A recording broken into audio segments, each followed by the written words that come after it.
दोस्तों नमस्कार। आज मैं आपको एक अलग स्टोरी बताने वाला हूँ कि किस तरीके से शहर के तर्ज पर देहात होते जा रहा है, यानी किस तरीके से गांव ख़त्म हो रहा है और वो शहर में तब्दील हो रहा है। उसकी जो बुनियादी वजह मुझे लगी, जिस बैकग्राउंड पे मैं खड़ा हूँ, ये पुराना बहुत कदीमी 100 साल से ज़्यादा पुराना मकान है।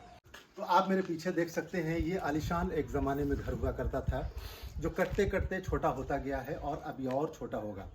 क्योंकि यहाँ पर ना कोई मेंटेन करने वाले कारीगर हैं, ना लेबर है उस तरीके के हैं। और इसी वजह से ये जो खूबसूरती देहात की होती थी, कहते थे ना छतेदार घर, यानी अंदर आप दिखाओ, कैमरामैन को मैं बोलूँगा कि ये दिखाएं। ये देखो किस तरीके से ऊपर छत है। छत पर गर्मी के दिनों में लोग सोते भी थे और नीचे भी सोते थे, लेकिन चाहे कितना आंधी तूफान आ जाए, मतलब कितनी भी गर्मी हो, 46-48 की डिग्री टेम्परेचर भी होता था, तो यहाँ पर बिल्कुल ठंड आपको महसूस होती थी। एयर कंडीशन की ज़रूरत नहीं पड़ती थी।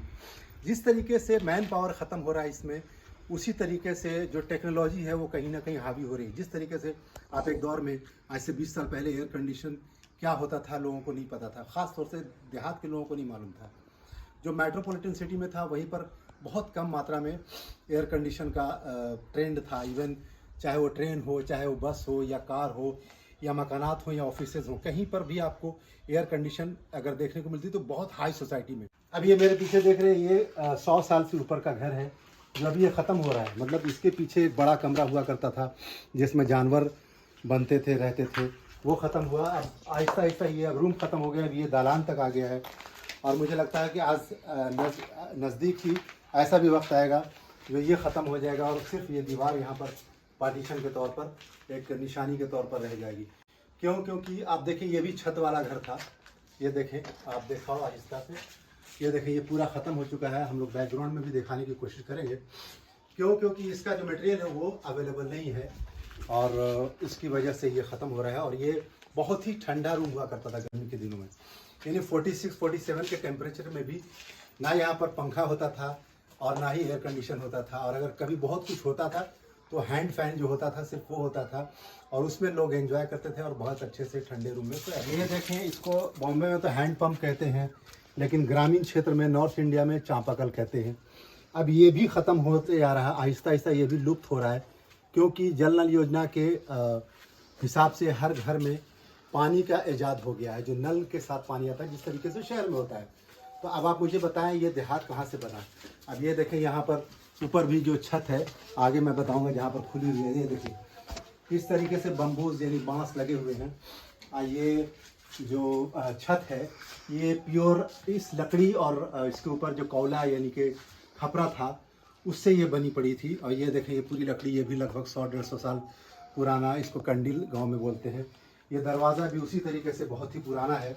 आप देखें ऐसे नक्श का, नए मकानात में तो सिंगल डोर प्लाई का चलता है, सिंगल डोर, वो भी जो आप बहुत ज़्यादा मजबूत नहीं होता है, लेकिन ये भी कम से कम 100 साल पुराना दरवाज़ा है।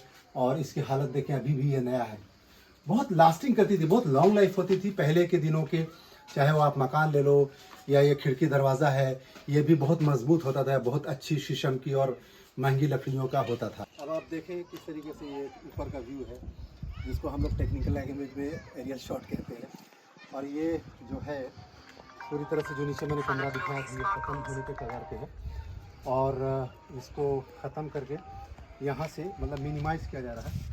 इसके पहले इतनी ही साइज़ का बैक साइड में बड़ा रूम हुआ करता था, जिसमें जो जानवर होते थे 20-25 जानवर, उनको रहने का इंतज़ाम उसके अंदर था, जो ख़त्म हो चुका बहुत साल पहले। अब ये धीरे धीरे ये रिड्यूस हो रहा है। और ये प्योर मिट्टी का करीब करीब 22-24 इंच की दीवार हुआ करती थी, जो है अभी भी देख सकते हो आप। लेकिन आज के ज़माने में जो मकानात बन रहे हैं, उनकी दीवार 2.5 इंच 5 इंच ऐसी होती है। ये गाय यहाँ पर होती थी और उसका जो खाने का मटेरियल था वो इसके अंदर रखा जाता था।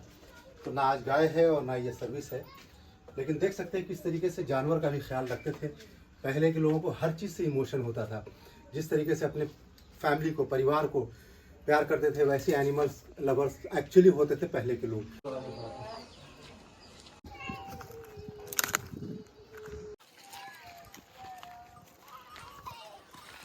इसी बम्बू की बात कर रहा था मैं अंदर, और यही घर था जो अंदर से हम लोग दिखा रहे थे। और ये पूरी तरह से देखें कितनी मोटी दीवार है जो अब आज की तारीख में ख़त्म हो चुकी है। और इतना ही लंबा ये जानवर के लिए यहाँ से लेके वहाँ तक बड़ा रूम किया जाता है। ये देखिए इसमें मिट्टी है, ये खास मिट्टी तैयार की गई थी घर बनाने के लिए।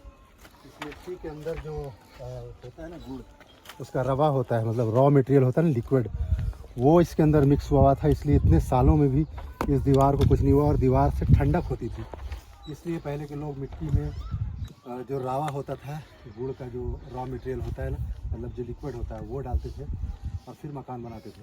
और वहाँ पर विंडो देखो आप कितना डेप्थ है उसका, यानी कि बहुत ही ज़्यादा मोटी थी, उसकी वजह से गर्म नहीं होता था घर। और अब पक्के का घर जो हो रहा है, पक्का ईंट का जो बन रहा है, वो लगभग 2.5 से 5 इंच की दीवार होती है। तो मैंने सोचा कि ये चीज़ उनको बताऊँ जो लोग शहर में माइग्रेट कर गए हैं, उनको शायद ये स्टोरी अच्छी लगेगी। अगर आपको अच्छी लगे तो ज़रूर शेयर कीजिए। हमारी कोशिश होती है अलग अलग टाइप की स्टोरी दिखाना और ख़बर दिखाने की। अब ये देखिए ये वेल है, कुआं है, जो लगभग मुझे लगता है कि जो इन्फॉर्मेशन है उसके हिसाब से 150 साल पुराना है। अब यूज़ में नहीं है, इसको कवर अप किया हुआ है और अभी भी पानी वगैरह सब है इसके अंदर। अच्छा, तो इस तरीके से ये जो है यहाँ पर ये आम का पेड़ है, इसमें कुछ फल भी लगे हुए हैं, ये देखो फल। तो कुल मिला के ये गांव अब नहीं रहा। यहाँ पर लाइट भी हो गई है, पानी भी हो गए हैं और पक्का घर। आगे दिखाऊंगा किस तरीके से ये लोग यहाँ से माइग्रेट करके नए घर में गए। तो अभी नए घर की सिर्फ एक झलक दिखाऊंगा ताकि आपको लग जाएगा कि पुराने घर से नए घर में किस तरीके से लोग माइग्रेट किए।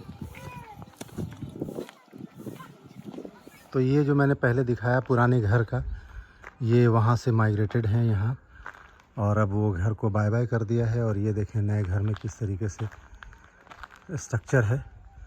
तो आपको ज़रा भी अच्छी लगी हो तो शेयर कीजिए और जितना हो सके सब्सक्राइब कीजिए और लोगों में आपके कांटेक्ट में शेयर करते रहें, व्हाट्सएप पे, फेसबुक पे, इंस्टाग्राम पे। Thank you for watching.